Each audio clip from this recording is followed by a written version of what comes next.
अस्सलामुअलैकुम। Welcome to house of mathematics. आज हम एक्सरसाइज 6.3 का क्वेश्चन नंबर 2 सॉल्व करेंगे। Waseem is 2 times as old as Umar and Umar is 3 years older than Aamir.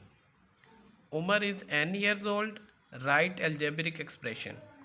देखें, उमर जो है उसकी एज है n ईयर, तो उमर्स एज हो गई n ईयर। अब हमने वसीम की एज फाइंड करनी है। तो देखें, वसीम जो है 2 टाइम्स ओल्ड एज उमर, यानी जो उमर की एज है उसके 2 टाइम्स ओल्ड है वसीम। तो उमर की एज है जी n ईयर, तो वसीम इसका 2 टाइम्स है, तो वसीम की एज क्या होगी 2n ईयर्स।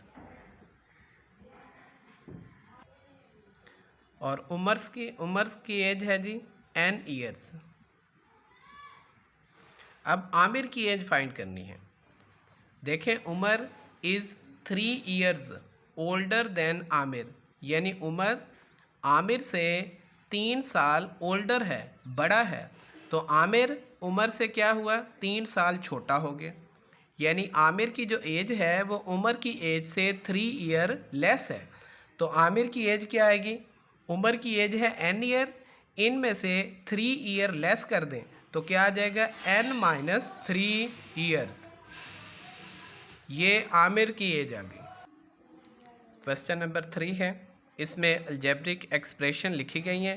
हमने इनकी टर्म जो है वो अलग अलग करके लिखनी है।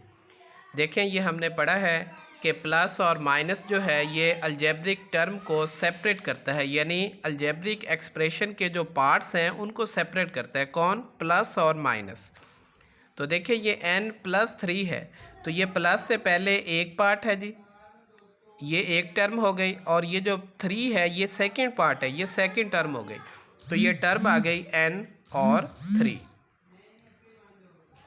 जबकि सेकंड पार्ट है 2n + 6m। तो देखें, ये 2n एक पार्ट और प्लस के बाद 6m सेकंड पार्ट, ये एक टर्म और ये 6m सेकंड टर्म।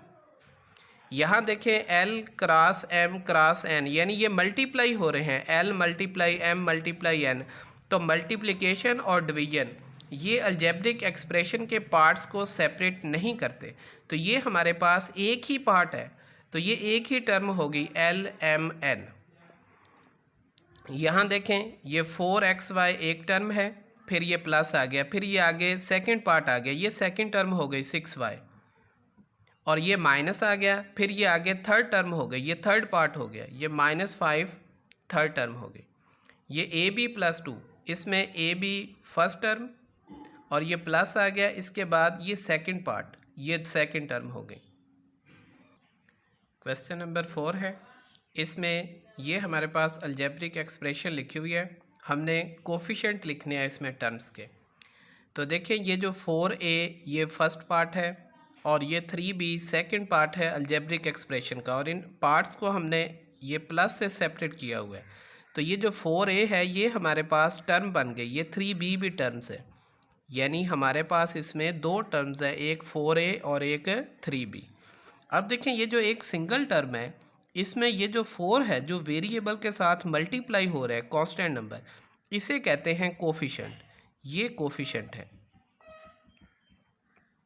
और ये जो a है ये वेरिएबल कहलाएगा, यानी एक टर्म के अंदर वेरिएबल से जो कांस्टेंट मल्टीप्लाई होगा उस कांस्टेंट को कहते हैं कोफिशिएंट। तो आप देखिए, यहाँ 2 टर्म है 4a 3b, तो यहाँ a से 4 मल्टीप्लाई हो रहा है तो 4 कोफिशिएंट हो गया, यहाँ b से 3 मल्टीप्लाई हो रहा है तो 3 कोफिशिएंट हो गया। नेक्स्ट 23ab, ये ab वेरिएबल है, इनसे ये 23 मल्टीप्लाई हो रहा है तो ये 23 कोफिशिएंट है। यहाँ पे 2/5 xyz, तो ये xyz वेरिएबल, ये 2/5 इससे मल्टीप्लाई हो रहा है, तो ये जो 2/5 है ये हमारे पास कोफिशिएंट है। यहाँ देखें, ये p q r ये 3 जो हैं ये वेरिएबल है, और इनके साथ कुछ भी नहीं लिखा हुआ है, यानी कोई कांस्टेंट नहीं है। अगर किसी वेरिएबल के साथ कुछ भी नहीं है तो हम वहाँ 1 लिख सकते हैं, यानी 1 को अगर आप इससे मल्टीप्लाई कर दें तो ये p q r ही रहेगा। तो देखें इस वेरिएबल से कौन सा कांस्टेंट मल्टीप्लाई हो रहा है, 1। तो ये जो 1 है ये इसका कोफिशिएंट है। अब देखें ये 85 है, इसके साथ कोई वेरिएबल नहीं है, तो ये वाला जो है ये कोफिशिएंट नहीं कहलाएगा, ये कांस्टेंट टर्म कहलाएगी। नेक्स्ट है 15p, ये p वेरिएबल, तो ये जो 15 है ये कांस्टेंट है, इससे मल्टीप्लाई हो रहा है, तो ये 15 वेरिएबल होगा। यहाँ देखें q वेरिएबल है और 81 जो है ये कोफिशिएंट हो गया। ये कांस्टेंट टर्म है, ये वेरिएबल, ये कोफिशिएंट नहीं होगा। Thank you for watching. अल्लाह हाफिज़।